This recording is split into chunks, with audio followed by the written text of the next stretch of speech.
여러분, 지금 전 세계 자동차 업계에서 조용히, 그런데 엄청나게 빠른 속도로 벌어지고 있는 일이 있어요. 테슬라 FSD, 즉 풀 셀프 드라이빙이 전 세계 인구의 25%에게 공식적으로 열렸습니다. 이 숫자 그냥 흘려들으면 안 돼요. 지구에 사는 사람 4명 중 1명은 이제 테슬라 차만 있으면 자율주행 소프트웨어를 쓸 수 있는 나라에 살고 있다는 얘기거든요. 오늘 아이러브9에서는 이 흐름이 어떻게 시작됐고, 지금 어디까지 왔고, 앞으로 어디로 가는지를 타임라인 순으로 전부 짚어드릴 거예요. 구독이랑 좋아요 아직 안 하신 분들, 지금 잠깐 눌러주시고 시작할게요. 자, 먼저 FSD가 뭔지 모르시는 분들을 위해 딱 한 줄만 설명할게요. FSD는 테슬라가 만든 자율주행 소프트웨어예요. 정식 명칭은 풀 셀프 드라이빙 슈퍼라이즈드, 그러니까 운전자가 감독하는 완전 자율주행이에요. 아직 손을 완전히 놓아도 된다는 건 아니고, 운전자가 언제든 개입할 준비를 해야 하지만 차선 변경, 신호인식, 교차로 통과, 고속도로 합류까지 차가 알아서 처리해줘요. 그리고 이 소프트웨어가 지금 전 세계 곳곳에서 규제 승인을 받아내며 빠르게 퍼져나가고 있어요. 이 이야기는 2020년 10월로 거슬러 올라가요. FSD가 처음 세상에 나온 건 미국이었어요. 당시 미국 인구 약 3억 4,900만 명, 전 세계 인구 대비 약 4.2%에 해당하는 숫자죠. 처음엔 베타 서비스 형태로 소수의 오너들한테만 풀렸어요. 테슬라가 직접 선별한 안전점수 높은 운전자들만 먼저 써볼 수 있었고, 그게 조금씩 확대되는 방식이었어요. 미국 내에서도 처음엔 굉장히 조심스럽게 운영했던 거예요. 그로부터 약 1년 반이 지난 2022년 3월 캐나다가 합류했어요. 인구 약 4,218만 명, 전 세계 비중으로는 0.51%예요. 사실 캐나다는 미국과 교통 환경이 워낙 비슷하고 도로 법규 체계도 많이 겹치는 부분이 있어서 첫 번째 해외 승인 국가가 된 게 어쩌면 자연스러운 수순이었어요. 하지만 그 다음 확장까지는 꽤 오랜 시간이 걸렸어요. 약 3년의 공백이 있었거든요. 2025년 2월 테슬라는 거의 동시에 세 곳에서 큰 발표를 했어요. 멕시코, 푸에르토리코, 그리고 중국이었는데요. 멕시코는 인구 약 1억 3,300만 명으로 전 세계의 1.6%, 푸에르토리코는 약 322만 명으로 0.04%를 더했어요. 그런데 이날 진짜 주인공은 단연 중국이었어요. 인구 약 14억 1291만 명, 전 세계 인구의 무려 17%가 단 하나의 승인으로 FSD 접근 가능 인구에 추가된 거예요. 수치만 보면 압도적이죠. 그런데 여기서 한 가지 짚고 넘어가야 해요.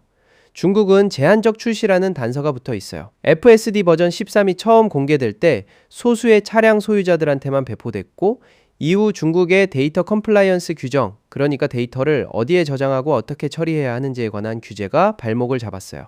중국 내에서 수집된 주행 데이터를 해외 서버로 보내는 게 안 되는 문제가 생긴 거예요. 테슬라 입장에서는 FSD의 핵심이 주행 데이터를 수집해서 모델을 개선하는 건데, 그게 막히니까 사실상 폭넓은 배포가 어려웠던 거죠. 그런데 최근 들어 이 상황이 달라지고 있어요. 테슬라 중국 공식 웹사이트와 현지 차량 매뉴얼에 변화가 감지됐는데, 업계에서는 이게 FSD 버전 14의 중국 재출시를 앞두고 있다는 신호로 해석하고 있어요. 게다가 흥미로운 점은 중국에서는 FSD라는 이름이 아닌 현지 시장에 맞춘 새로운 브랜드명으로 출시될 가능성이 높다는 거예요. 중국 소비자들에게 더 친숙하고 받아들이기 쉬운 이름으로 포지셔닝 하겠다는 전략인 거죠. 14억 인구 시장이 제대로 열리면 그 파급력은 지금까지와는 차원이 다를 거예요. 이제 작년 하반기로 넘어가 볼게요. 2025년 9월 호주와 뉴질랜드가 나란히 FSD 승인을 받았어요. 호주는 약 2,722만 명으로 0.33%, 뉴질랜드는 약 528만 명으로 0.06%를 추가했어요. 그리고 같은 해 11월 드디어 우리나라 한국이 합류했습니다. 인구 약 5,160만 명, 전 세계 비중 0.62%예요. 아마 이 영상 보시는 분들 중에 테슬라 타시는 분들은 그때의 그 설렘 기억하실 것 같아요. 국내 테슬라 커뮤니티에서도 정말 뜨거운 반응이었죠.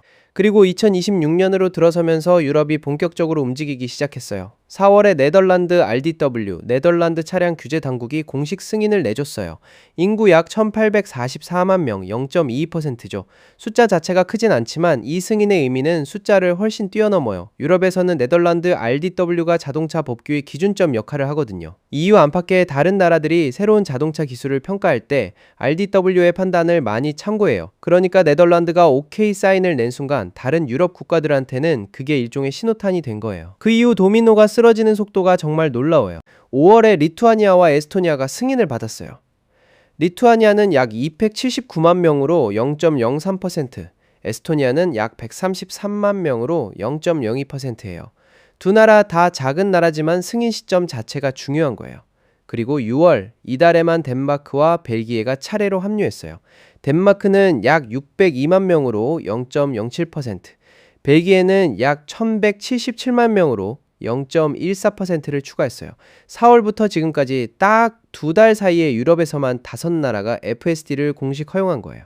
이 속도 예사롭지 않죠. 이 흐름이 계속된다면 올여름이 끝나기 전에 EU 전체가 FSD를 승인할 수도 있어요. EU 인구가 4억 4천만 명 이상이니까 그게 현실이 되면 전 세계 FSD 접근 가능 인구 비율이 한 번에 확 뛰어오르게 돼요. EU 블록 바깥에서는 영국도 자체적인 규제 승인을 추진 중인 것으로 알려져 있어요. 테슬라 AI 총괄인 아쇼크 엘루스와미는 최근 테슬라가 현재 FSD 승인을 위해 작업 중인 모든 나라를 표시한 지도를 공개했어요. 그 범위가 굉장히 넓어요. 특히 일본 출시는 올해 안을 목표로 하고 있는데 일본 인구가 약 1억 2천만 명이에요. 일본이 열리면 또 한 번 큰 숫자가 추가되는 거죠. 중동에서는 UAE에서 이미 현지 도로 주행 테스트가 상당히 진행되고 있어요. 현지의 실제 도로 데이터를 쌓는 단계인데 이게 완료되면 중동 시장 출시로 이어질 거예요. 일론 머스크는 오래전부터 FSD는 이미 전 세계에 배포할 준비가 됐다고 말해왔어요. 남은 건 각 나라별 현지화 작업과 규제 당국의 승인뿐이라는 거죠. 실제로 지금 벌어지는 일들을 보면 그 말이 단순한 자신감 표현이 아니라 현실로 구체화되고 있는 것 같아요. 각국 규제 기관들이 테슬라가 제출하는 안전 데이터를 받아들이고 승인 도장을 찍는 속도가 점점 빨라지고 있으니까요. 2020년 미국 한 나라에서 시작한 게 지금은 13개국으로 퍼졌고 그 인구 합계가 전 세계의 25%에 달해요. 북미에서 아시아로, 아시아에서 오세아니아로, 그리고 지금은 유럽 전역으로 번지고 있어요. 올해 안에 일본까지 열리면 1억 2천만 명이 더 추가되고 EU 전체가 승인되면 4억 4천만이 더 늘어요. 한두 해 안에 전 세계 인구의 절반이 FSD 접근 가능 국가에 살게 될 날이 그렇게 먼 얘기가 아닐 수 있어요. 자율주행이라는 개념이 SF 영화 속 이야기처럼 느껴지던 때가 불과 몇 년 전인데 지금 이 속도를 보고 있으면 세상이 정말 빠르게 바뀌고 있구나 싶어요. 이 흐름이 어디로 이어질지 앞으로도 아이러브9에서 계속 업데이트해 드릴게요. 오늘 영상 도움이 됐다면 구독이랑 알림 설정 부탁드리고 다음 영상에서 또 만나요.